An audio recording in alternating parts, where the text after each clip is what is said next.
Welcome back to New Rockstars, I'm Erik Voss, and Avengers Endgame wasn't just the victorious finish to the Infinity Saga, it also championed some of the supportive players of the MCU that otherwise never really got their chance to shine. Recently, the film's editor revealed that the newest Marvel hero, Captain Marvel, had a much more complicated role in this film's production than we even realized. Her showdown with Thanos in the final melee, he said, was a last-minute reshoot. The more I investigate and rewatch Endgame along with other recent MCU films, the more it becomes clear. Hot take incoming. Avengers Endgame as a film did a better job depicting Carol Danvers as a heroic Avenger and future team member than her own Captain Marvel origin movie did. I'm gonna break down the reasons why in this special update episode of Inside Marvel.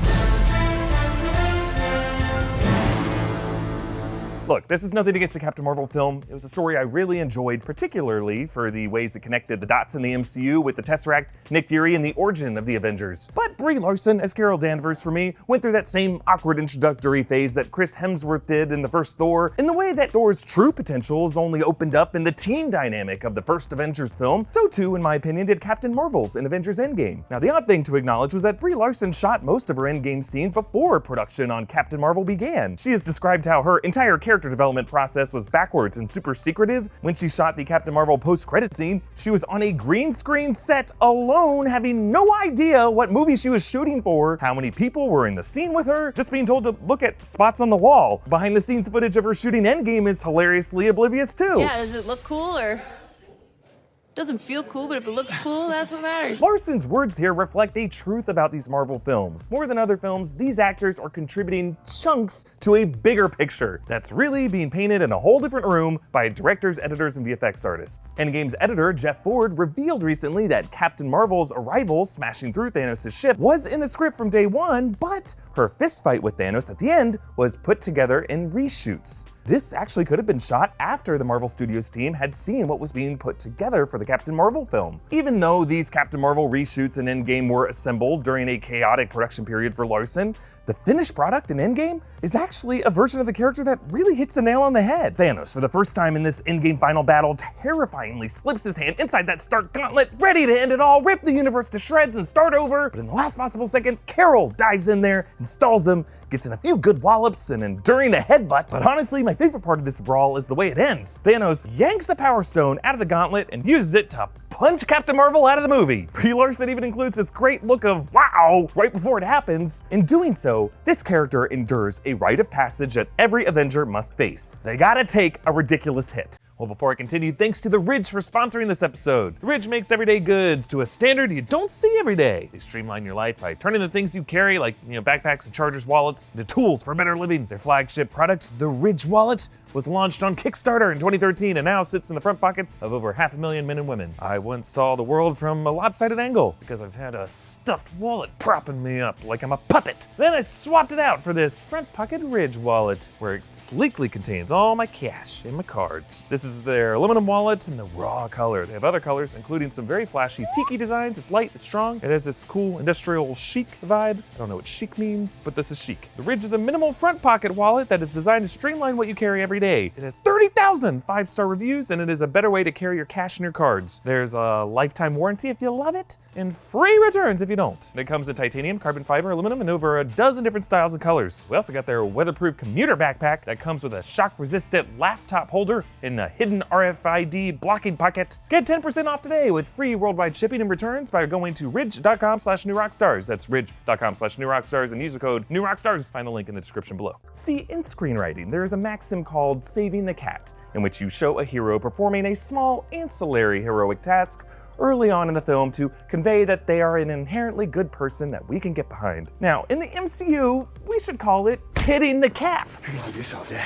You have to physically knock the hero on their ass so that they can prove their heroism by getting back to their feet. Something they should be able to do all day. This just might have been why Carol's arc didn't land that hard with me in her Captain Marvel film. Like in that story, Carol's vulnerability comes from her memory loss, how the authority figures in her life have manipulated and gaslighted her. Absolutely an interesting struggle. But physically, she outmatches and dominates everyone she shares the screen with. At no point does she seem in real physical danger. And if you think about it, her rise only comes because everyone else around her gets dragged down. It's like we have to choose who's powerful rather than share the power. Look, there is something to be said for empowering tales that that center around normally marginalized groups finally getting their due. Like, what I love about films like Alien, my favorite film, is that it tells this kind of story without hitting us over the head with the gender politics, resulting in one of the most nuanced and accurate portrayals of a woman in the workplace getting ignored and talked over until reality proves her right, and she alone just deals with the problem by doing what she wanted to do the whole time, and the movie ends with her napping with her cat.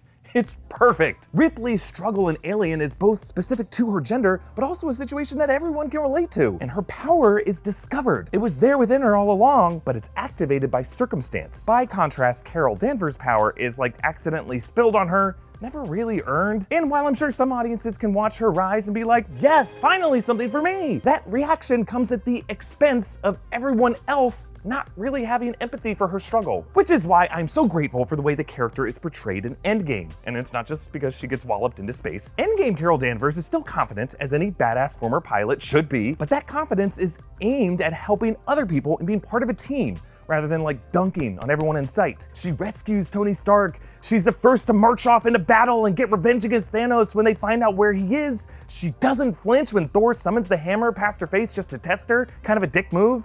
And later she pranks Rocket by making him save a garbage ship. She compassionately checks in with Rhodey at the end of that meeting. She has a really fun exchange with Peter Parker, and she leads the ladies on an awesome charge. And yeah, as we've mentioned, she saves the others from hellfire by wrecking Thanos' ship. She takes a headbutt from him and hilariously blasts away like a Smash Bros. KO. The Captain Marvel in Captain Marvel is an oddly smug, angry warrior who can't remember anything and thinks the only way to rise in power is to depower everyone around her. The Captain Marvel in Endgame is an active team player who bounces back from hard hits and rises to higher heights by lifting up her powerful friends. That is an Avenger. That is a hero worthy of inspiring the name of the Avengers Initiative. And that is an Avenger I think we can all get on board with leading the team in future installments. So what do you think? Am I being too hard on Captain Marvel? Am I gonna get canceled for this take? Hope not. Comment down below with your thoughts. Follow me on Instagram and Twitter at EA Voss. Follow New Rockstars on socials and subscribe to New Rockstars on YouTube to join us as we go deeper and deeper inside Marvel. Thanks for joining me. Bye.